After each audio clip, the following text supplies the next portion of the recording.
بسم اللہ الرحمن الرحیم ایاک نعبد و ایاک نستعین۔ میرے پیارے دوستو، السلام علیکم ورحمۃ اللہ وبرکاتہ۔ جادو، ٹونا، سفلی، آسیب، سایہ، جناتی شرارتوں کے خاتمے کا صرف اور صرف قرآنی علاج ہے۔ قرآن حکیم ہماری پوری زندگی اور اس کے تمام مسائل کا احاطہ کرتا ہے۔ قرآنی فیض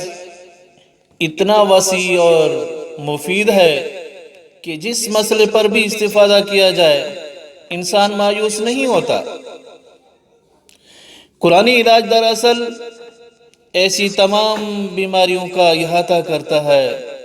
جو معاشرے میں آج کل بڑی جلدی سے پھیل رہی ہے، بڑی صورت سے پھیل رہی ہے، ایسے غصہ، ضد، ہٹ دھرمی، لالچ اور حسد، ایسی برائیاں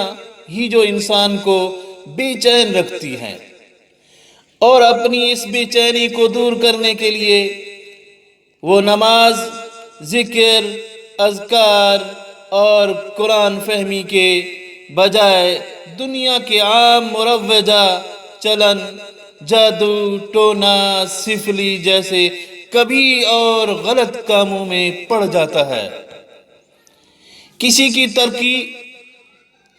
کی ترقی، خوشحالی، کامیابی، محنت اور سکون و اطمینان سے خوشی اور اس راہ میں محنت اور قربانی دے کر ان چیزوں کو حاصل کرنے کی بجائے وہ اس فرد سے حسد میں اتنا آگے بڑھ جاتا ہے کہ دشمنی پر اتر آتا ہے، اور اس دشمنی میں سامنے سے حملہ آور ہونے کی ہمت نہ ہونے کی وجہ سے پیٹھ پیچھے چھرا گھونپنے کے لیے وہ پیشہ ور عاملوں، ایول، جنات رکھنے والے پروفیسروں اور بنگال و آسام میکسیکن جادوگروں کے پھندے میں پھنس کر بے دریغ روپیہ خرچ کر کے اپنا ایمان، دنیا اور آخرت سب کچھ داؤ پر لگا دیتا ہے۔ پھر یہ تمام لوگ اپنے اپنے منتروں، موکلوں کے ذریعے فریق مخالف کی قوت متخیلہ پر اثر انداز ہوتے ہیں،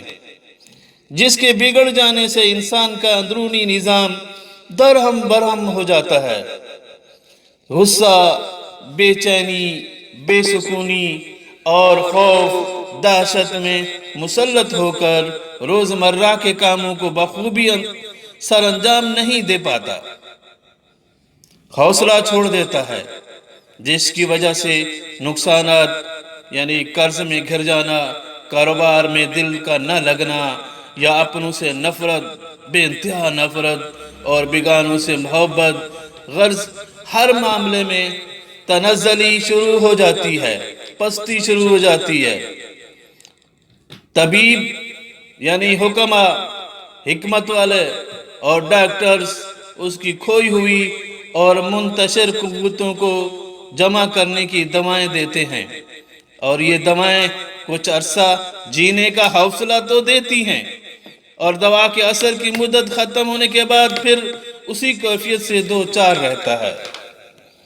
ایسے مریض کو باور کیا جاتا ہے اور بار بار تنہائی میں یہ مشق کرائی جاتی ہے کہ وہ یہ کہتا اور سوچتا رہے کہ میں بالکل ٹھیک ہوں، اور قسم کی قوت مجھ میں موجود ہے، ہر قسم کی قوت مجھ میں موجود ہے۔ صحت و تندرستی حاصل کرنے کا یہ عمل ٹھیک صحیح مگر دیر طلب اور وقت طلب ہے، اور دواؤں کے اثر کی غنودگی ختم ہونے کے ساتھ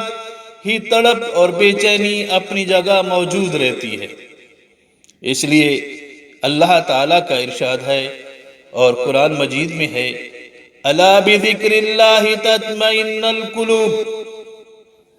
دلوں کو چین نہیں ملتا مگر اللہ کے ذکر سے، اللہ کے ذکر سے ہی دلوں کو سکون اور چین ملتا ہے۔ اور دوسری جگہ ارشاد ہے اَمَّن يُجِيبُ الْمُضْطَرَّ إِذَا دَعَا وَيَكْشِفُ السُّوءَ، بھلا وہ کون ہے جو بے قراری میں تمہیں قرار دیتا ہے، سکون دیتا ہے، چین دیتا ہے۔ آپ نے علماء سے سنا ہوگا، تقریروں میں بھی، قرآن میں بھی پڑھا ہے آپ نے، ایک چھوٹی سی آیات ہے لا تقنطوا من رحمت اللہ، اللہ کی رحمت سے مایوس نہ ہو، اللہ کی رحمت سے مایوس نہ ہو، اللہ کی رحمت سے مایوس نہ ہو۔ الحمدللہ قرآن طبیب اعلیٰ ہے، قرآن طبیب اعلیٰ ہے، اس سے بڑھ کر اور کچھ بھی نہیں۔ اللہ رب العالمین کا کلام ہے، شیطان کے تمام ہتھیاروں اور منتروں کو ختم کر دیتا ہے۔ اس کا سہارا لے کر سارے جنتر منتر اور شیطانی حربے خس و خاشاک ہو جاتے ہیں، ختم ہو جاتے ہیں، خاک ہو جاتے ہیں، اور کالے جادو اور بدی تمام حربے ناکام ہو جاتے ہیں۔ قرآن کے سہارے اور آیات ربانی کے ذریعے جہاں توڑ کا کام ہوتا ہے اور شیطانی چالو کا خاتمہ ہوتا ہے، وہاں دواؤں اور علاج کی رفتار اور اثر کو اور محبتوں اور الفتوں کو بڑھایا بھی جا سکتا ہے۔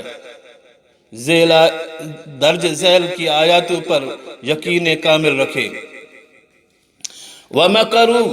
وَمَكَرَ اللَّهُ وَاللَّهُ خَيْرُ الْمَاكِرِينَ، اور کافروں نے مکر کیا اور اللہ تعالیٰ نے بھی خفیہ تدبیر کی، اور اللہ تعالیٰ سب خفیہ تدبیر کرنے والوں سے بہتر ہے۔ اور آپ نے ڈاکٹروں کی کلینک، ہسپتالوں میں اور بہت ساری ایسی جگہوں پہ رب العالمین کا یہ ارشاد درج ذیل ہوتا ہے، بڑی خوبصورت تختی پہ لکھا ہوا ہوتا ہے وَإِذَا مَرِضْتُ فَهُوَ يَشْفِينِ، اور جب میں بیمار پڑ جاتا ہوں تو اللہ مجھے شفا عطا فرماتے ہیں۔ بھائی قرآن میں ہر چیز کا علاج ہے۔ اللہ کی کلام سے آپ ادھر ادھر مت بھٹکیں، مت جائیں، آپ باوضو رہیں، قرآن کی تلاوت کریں۔ ایسی آیات جہاں سحر، جادو اور شیطانی مکروں کا ذکر ہے، ان آیات کو بار بار پڑھیں، انشاءاللہ اللہ تعالیٰ آپ لوگوں کی تمام مشکلات کو دور فرما دیں گے۔